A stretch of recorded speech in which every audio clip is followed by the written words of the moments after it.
Bonjour et bienvenue dans cette première présentation de prise en main du logiciel.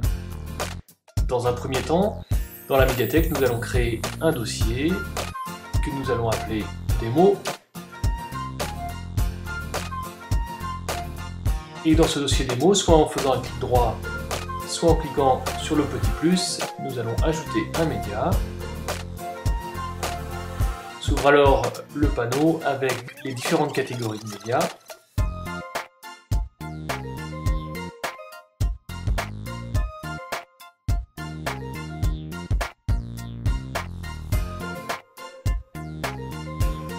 Alors, je vais créer un média avec l'horoscope par exemple.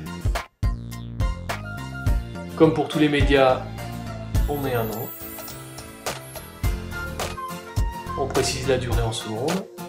Et puis ici la page 1 ou la page 2 de l'horoscope. Je clique sur enregistrer. Mon média apparaît dans la médiathèque, dans mon dossier démo.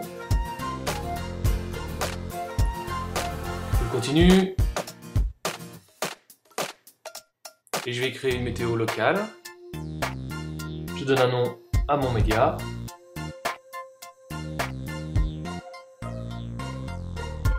Je précise la durée du média, et puis ici le code international de la ville.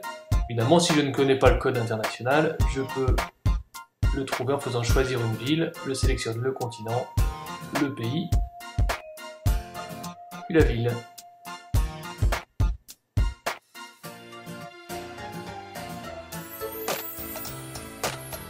Je peux ici changer le logo du sponsor en choisissant une image. Je vais prendre ici le logo de Google et je clique sur enregistrer. Pour avoir un aperçu, je clique simplement sur le petit icône devant le média, le petit bouton play, et j'ai l'aperçu de la météo qui a été normalement adaptée avec le logo Google. Le voici.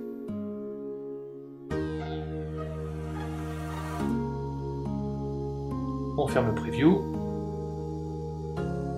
Et je vais créer maintenant une autre animation, cette fois-ci à partir d'un lecteur de flux RSS, donc pour afficher les news. Si je ne connais pas d'URL précise avec un flux RSS qui m'intéresse, je peux en choisir un dans la liste. Alors, je vais prendre les news de la BBC en anglais. Je précise le nombre de news, la vitesse de défilement du texte.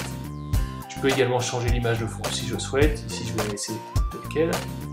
Et je clique sur enregistrer. Un petit preview.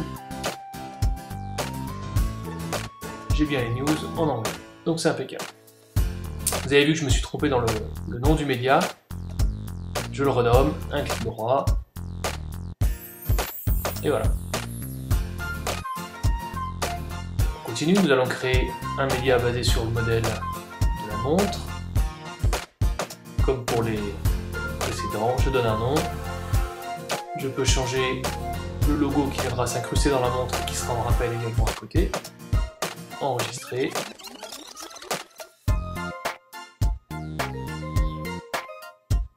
Voilà l'aperçu, j'ai bien le logo orange à la place du logo Tissot.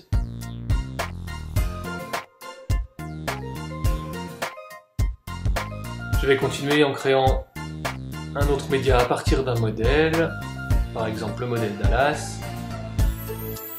Je vais mettre un nom à mon animation.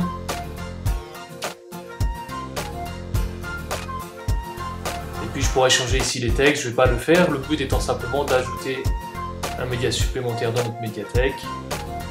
On pourrait, comme pour les modèles précédents, choisir un fichier et changer ainsi toutes les photos, c'est-à-dire les trois bandeaux plus l'image de fond ici.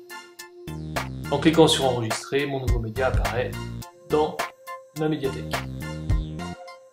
La rubrique Vos médias sera détaillée dans une prochaine vidéo. Elle vous permet d'ajouter vos propres créations, que ce soit des vidéos, des animations flash, des images, un site web, etc. Et puis la dernière rubrique correspond aux modèles qui vous ont été développés spécifiquement. Nous allons voir maintenant comment créer des playlists. En sélectionnant ici Ajouter une playlist, on nomme la playlist.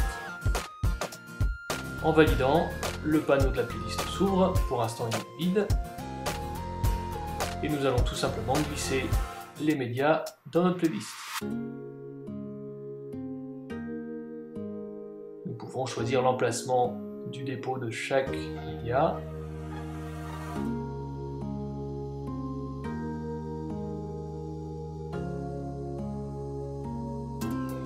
Et puis nous pouvons également changer l'ordre des médias très facilement.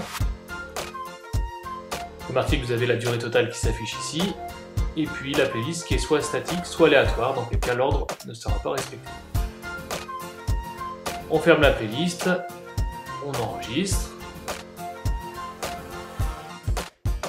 Voilà notre playlist démo qui est maintenant complétée.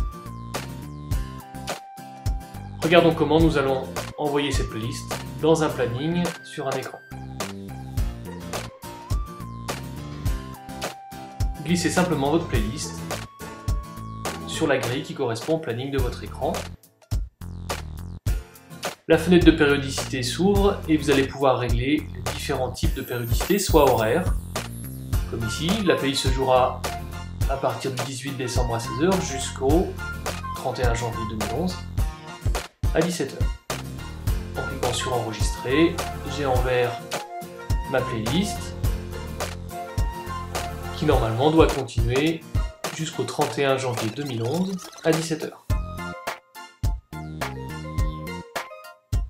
Voilà, j'arrive au 31 janvier et ma playlist s'arrête bien à 17h.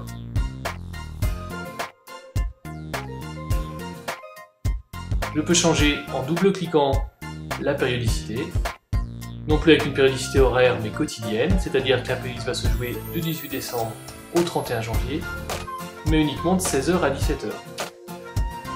Mon planning se met à jour et je vois bien que ma playlist se joue uniquement de 16h à 17h, ainsi de suite jusqu'au 31 janvier. Enfin, dernier type de périodicité, une périodicité hebdomadaire. Dans ce cas-là, la playlist se jouera jusqu'au 31 janvier de 16h à 17h, mais uniquement le samedi, puisque vous avez vu que la playlist commençait le samedi 18, et on la retrouve le samedi 25 et ainsi de suite.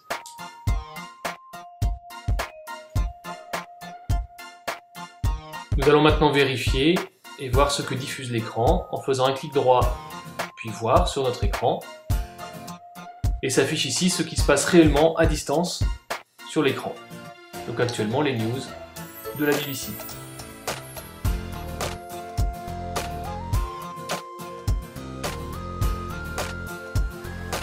Regardons maintenant comment gérer des groupes d'écran. Nous créons un groupe d'écran. Nous lui donnons un nom.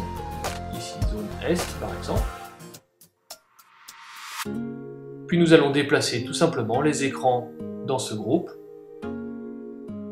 Je prends notre écran démo, je le glisse dans mon groupe zone Est. Puis un deuxième écran, vous voyez que le logo change, il affiche deux écrans. Puis un troisième écran. Et puis au-delà, vous avez le nombre d'écrans qui apparaît, ici 4 écrans. Si vous voulez ajouter ou supprimer les écrans du groupe, faites éditer puis décocher les écrans que vous ne souhaitez plus dans ce groupe. Une fois terminé, cliquez sur fermer.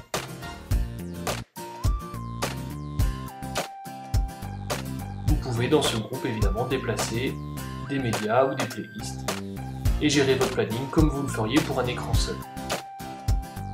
Ainsi s'achève la vidéo de prise en main de votre logiciel. Au revoir.